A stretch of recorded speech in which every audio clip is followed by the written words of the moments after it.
Ia pun terkaget-kaget ketika melihat ada semacam lentera yang kalau dilihat posisi lentera itu setinggi pinggang orang dewasa.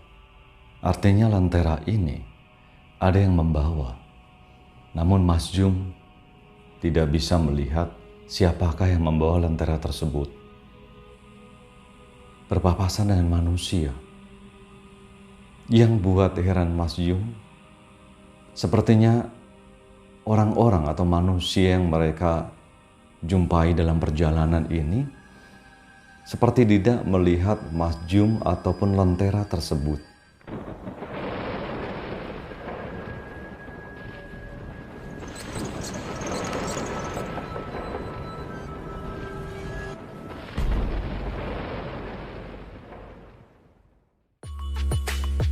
Simak ceritanya, ambil hikmahnya. Halo sahabat Dhatma, jumpa lagi dengan kami Dhatma Channel. Pertama-tama, terima kasih saya ucapkan kepada para sahabat Dhatma yang sudah berkenan mensupport dengan subscribe, komen ataupun share video-video di Dhatma. Yang kedua, selalu saya harapkan sahabat Dhatma semua dalam kondisi sehat, sentosa, dan sejahtera. Ketika saat ini ada kesulitan, jangan menyerah. Karena gigih pantang menyerah, itu adalah energi yang baik, yang bisa menarik banyak kebaikan dalam kehidupan kita. Pada kesempatan ini, saya mau menceritakan sebuah kisah yang disampaikan oleh seseorang. Namun kejadiannya sebenarnya sudah cukup lama, di tahun 70-an. Jadi mengenai lentera yang melayang seperti ada yang memegang lentera tersebut, namun tidak terlihat siapa yang memegang lenteranya. Kisah ini berada di seputar tanaman tembakau. Jadi ada seseorang, sebut saja namanya Mas Jum, yang ia bekerja sebagai pengepul tembakau di tempatnya Pak Barjo. Tugasnya adalah mengumpulkan tembakau-tembakau dari para petani, dikumpulkan untuk nanti dikirim ke siapa yang pesan dalam partai-partai yang cukup besar tentunya. Jadi Mas Jum ini ikut kerja di Pak Barjo. Jadi dia sering aktivitasnya di kampung-kampung di mana banyak petani tembakau. Salah satu kampung yang sering ia singgahi, boleh dikatakan salah satu rumah itu menjadi base camp, tempat di mana dia mengumpulkan tembakau-tembakau dari para petani, yaitu di rumahnya Mbah Marto. Cukup sering ia tinggal atau tidur di tempatnya Mbah Marto. Karena kebetulan Mbah Marto ini masih sahabat karibnya dari atasannya atau bosnya, yaitu Pak Barjo. Pada suatu musim, Mas Jum tinggal cukup lama di tempatnya Mbah Marto karena pada waktu itu sedang panen raya tembakau di daerah tersebut. Ketika setelah selesai aktivitas, habis mandi, sore-sore istirahat sambil minum kopi dan udut atau merokok tengwe, linteng dewe, Mbah Marto bertanya, "Jum, katanya kamu punya ijazah guru. Mengapa kamu kerja seperti ini, seperti buruh? Apa kamu tidak pernah mencoba untuk melamar pekerjaan sebagai seorang guru?" "Mbah, sudah sering kali saya melamar pekerjaan sebagai seorang guru. Namun sepertinya nasib atau keberuntungan belum berpihak kepadaku, Mbah. Oh gitu? Kamu masih mau mencoba? Iya, Mbah. Gini. Kamu suka prihatin tidak? Sudah, Mbah. Aku sudah sering prihatin, puasa. Sering sholat tahajud ketika malam, Mbah. Agar apa yang menjadi keinginanku menjadi pegawai atau khususnya sebagai seorang guru ini bisa tercapai. Namun sampai sekarang masih belum berpihak kepadaku, Mbah. Bentar, kamu masih ingin tidak melakukan keprihatinan? Maksudnya gimana, Mbah? Gini, di sebelah utara rumah ini, agak jauh sana, itu ada kebun kosong. Sebenarnya itu dulu ada rumah besar, rumah orang yang cukup berpengaruh dan cukup dihormati karena ia dermawan dan juga rajin bermati raga, juga melakukan ibadah. Namun sekarang sudah menjadi tanah kosong karena beliau sudah meninggal dunia dan anak-anaknya sudah tinggal di kota. Namun di tengah kebun kosong itu sebenarnya ada bekas surau, musola, di mana dulu pemiliknya itu sering sholat tahajud di surau tersebut tiap malam ataupun melakukan perhatian di tempat tersebut. Kalau kamu percaya sama saya, coba ke sana.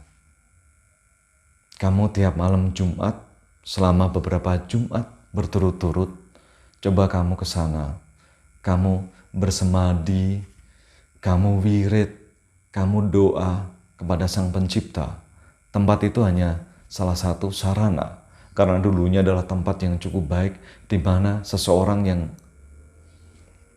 sering melakukan ibadah, keprihatinan tiap hari di sana.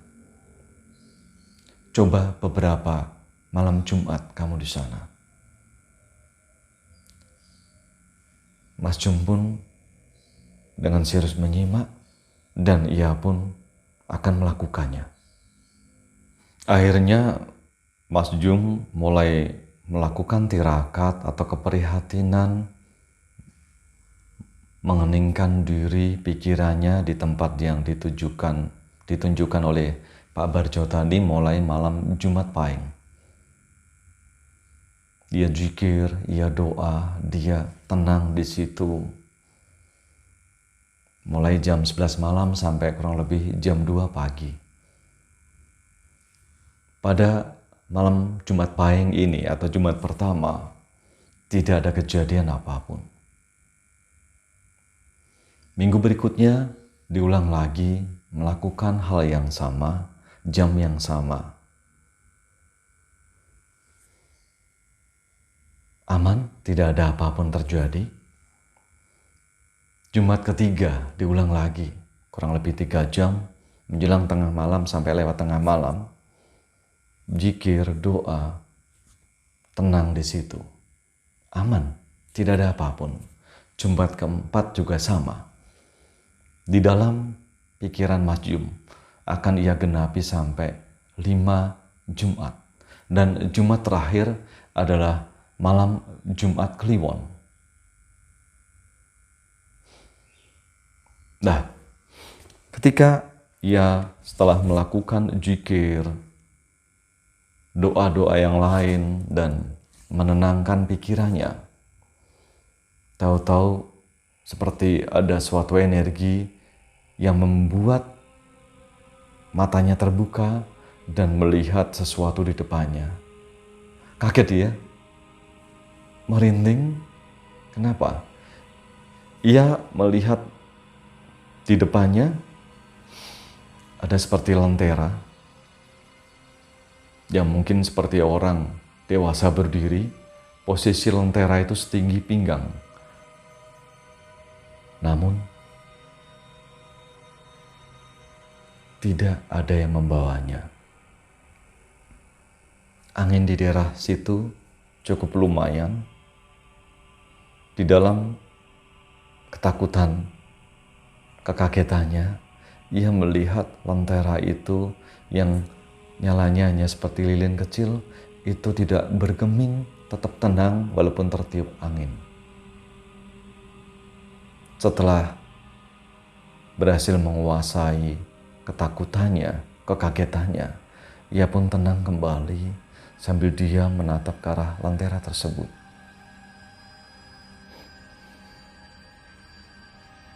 Ia pun terkaget-kaget ketika melihat ada semacam lentera yang kalau dilihat posisi lentera itu setinggi pinggang orang dewasa. Artinya lentera ini ada yang membawa.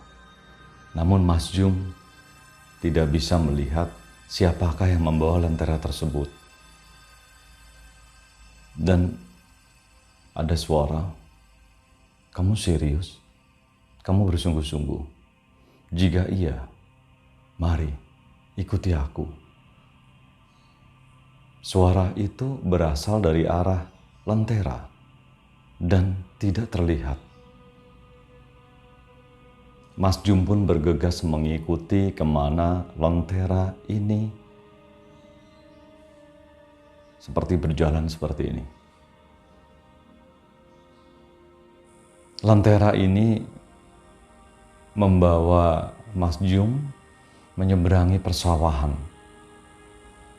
Dan kemudian setelah sawah itu sudah mereka lewati, mereka naik perbukitan. Menyeberangi perbukitan, ketemu desa di sana, melewati desa, dan karena tengah malam udah lewat, desa itu demikian sunyi, tidak berpapasan dengan manusia. Dan selepas desa itu ada perbukitan lagi, dibawa oleh lentera ini naik bukit, bukan menyeberang namun menyusuri di atas bukit. Turun dari ujung bukit sana, itu ketemu dengan perkampungan lagi. Dan berpapasan dengan manusia. Yang buat heran Mas Jum, sepertinya orang-orang atau manusia yang mereka jumpai dalam perjalanan ini seperti tidak melihat Mas Jum ataupun lentera tersebut.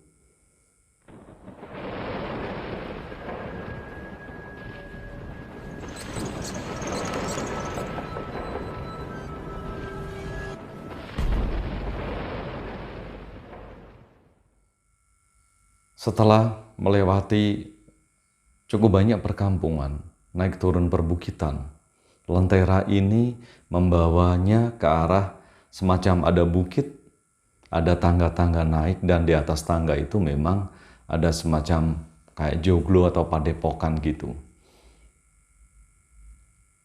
Mas Jum sangat mengenal daerah ini. Daerah ini adalah, atau tempat ini adalah tempat banyak warga dari berbagai kota datang ke Klaten, tepatnya ke daerah Bayat, untuk melakukan ziarah, untuk mengirimkan doa atau meminta sesuatu di tempat itu. Dan ternyata hanya berhenti sejenak seperti memberikan suatu penghormatan. Lentera ini pun terus berjalan di bukit sebelahnya. Dan di situ naik ke bukit itu memang ada semacam masjid kecil yang konon dibangun oleh tokoh yang cukup berpengaruh, yang cukup dihormati, yang dimakamkan di bukit sebelahnya. Lentera ini tiba-tiba seperti ditaruh, berhenti di, kalau orang Jawa mengatakan padasan, itu adalah tempat untuk melakukan wudhu. Mas Jum paham apa yang harus ia lakukan, atau lentera itu memintanya untuk melakukan apa. Ia pun mengambil air wudhu, mensucikan diri Dan kemudian ia pun masuk ke masjid kecil tersebut. Dan di dalam masjid sepertinya sudah ada sosok pria tua yang mengenakan baju Jawa yang juga akan melakukan sholat atau melaksanakan sholat. Pria tua ini bertanya, "Nak, kamu akan sholat tahajud?" "Ya, Kek, ayo."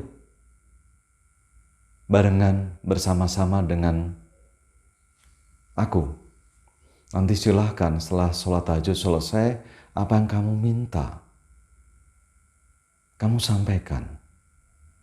"Baik, Kek." Nah, mereka berdua pun melakukan atau melaksanakan sholat tahajud.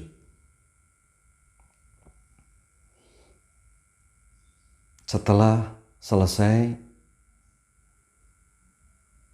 sholat, Mas Jum pun menghunjukkan permohonan kepada Gusti Allah Tuhan Yang Maha Esa atas apa yang diinginkannya. Ia ingin menjadi pegawai, atau tepatnya seorang guru, sesuai dengan ijazah yang ia miliki. Dengan khusyuk bersujud, ia menyampaikan permohonannya. Setelah selesai, si kakek pun tersenyum. "Udah selesai, Nak?" "Sudah, Kek." "Ya sudah, pulang. Ini sudah mau subuh." "Terima kasih, Kek." Mas Jum pun mengucapkan salam untuk berpamitan dan dijawab oleh kakek tersebut. Ketika ia keluar dari masjid tersebut, tidak tahu tiba-tiba sekujur tubuhnya merinding dan Mas Jum pun sontak menengok ke arah dalam masjid. Pria tua tersebut yang menemaninya sholat tahajud sudah tidak ada, alias menghilang. Dan di dekat tempat mengambil air wudhu, lentera itu masih menunggunya. Tiba-tiba berjalan, lebih tepatnya melayang, dan Mas Jum pun mengikuti ke arah mana lentera tersebut membawanya. Saat itu sudah mulai terdengar suara adzan subuh, dan lentera itu tiba-tiba menghilang. Yang bikin Mas Jum heran, tahu-tahu ia sudah berada di halaman atau di depan rumahnya. Sambil direbuskan air untuk mandi oleh istrinya, dibuatkan kopi dan camilan, Mas Jum pun heran. Dari tanah kosong di dekat rumahnya Mbah Marto, ia berjalan menuju ke lokasi di mana ia melakukan sholat tahajud di dekat tempat peziarahan tersebut. Itu hampir 15 km. Namun ia pertama tidak merasa capek dan rasanya cukup cepat. Yang bikin dia heran, sepanjang perjalanan di sekitar tempat peziarahan tersebut, cukup banyak manusia, banyak orang-orang yang melakukan ziarah ia temui. Namun sepertinya tidak ada satu orang pun yang melihat lentera tersebut ataupun melihat Mas Jum.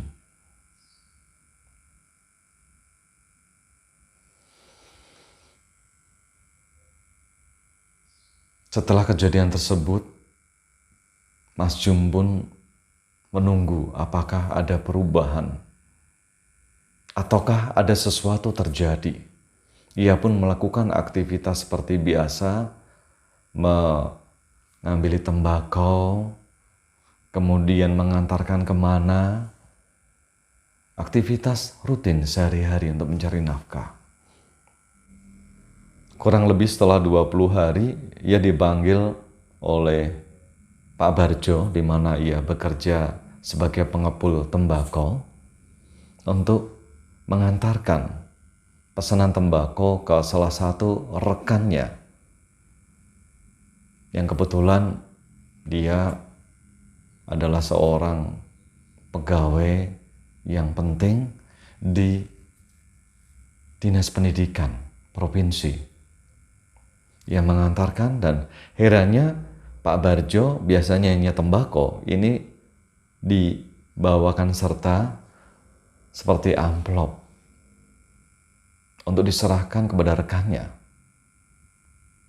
Ketika tiba di tempat yang pesan tembakau, ia pun menyerahkan tembakau-tembakau pesanan tersebut, dan juga amplop ini yang mungkin berisi secarik kertas.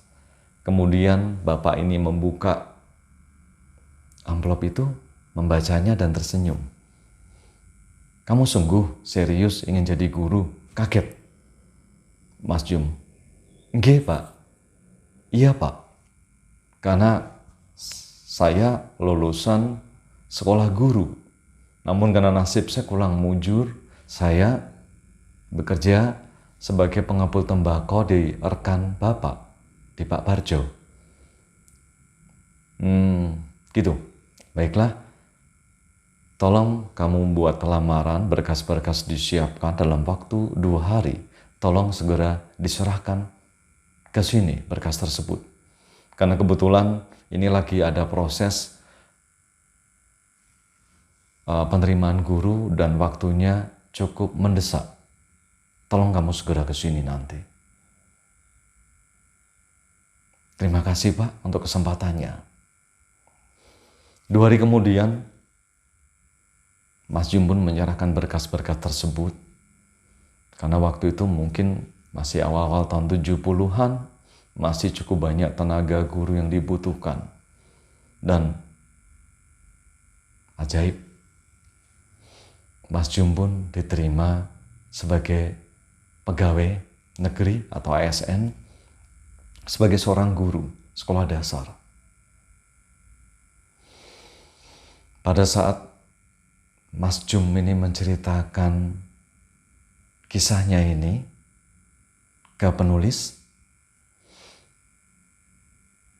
itu beliau sudah pensiun, sudah menjadi kakek-kakek yang hidup bahagia bersama istrinya, menikmati masa pensiun, sudah punya anak cucu, dan anak-anaknya pun sudah hidup mapan meski jauh dari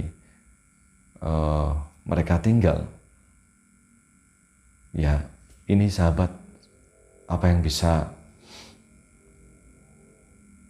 Dhatma saya sampaikan mengenai kisah misteri. Kadang ada hal yang tidak bisa kita pahami sebagai manusia. Ada hal-hal ganjil di mana itu membimbing, membantu. Entah mungkin itu memang jalannya Sang Pencipta untuk membantu seseorang. Yang penting prihatin, tirakat itu adalah suatu yang baik. Pasti tetangga kita, makhluk-makhluk sebelah pun paham.